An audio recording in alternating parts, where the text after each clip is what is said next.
Wow, sarap ng ulam namin guys. So, ginawa ulit. Ginaya yung luto ni Tita Maymay. May hipon. Tapos may lumpia wrapper na ginupit-gupit.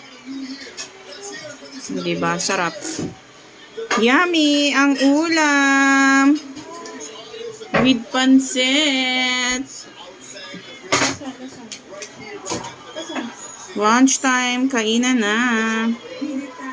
Tapos may minudo pa. Minudo. It's yummy. Yum, yum, yum. Minudo. And para sa mga bata, sinigang na. Sinigang na hipon.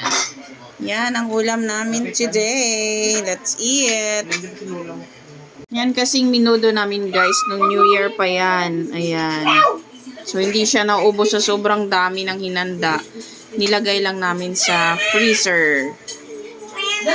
Ayan. Sarap-sarap niyan guys. Luto ng friend ng husband ko.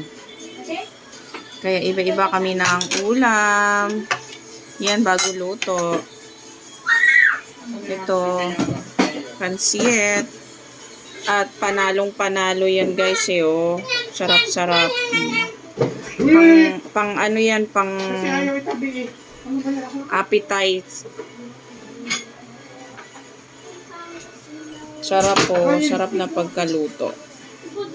With sobrang white na rice. Mabango, parang pandan. Mabangong pandan. Thank you guys for watching. Let's eat na.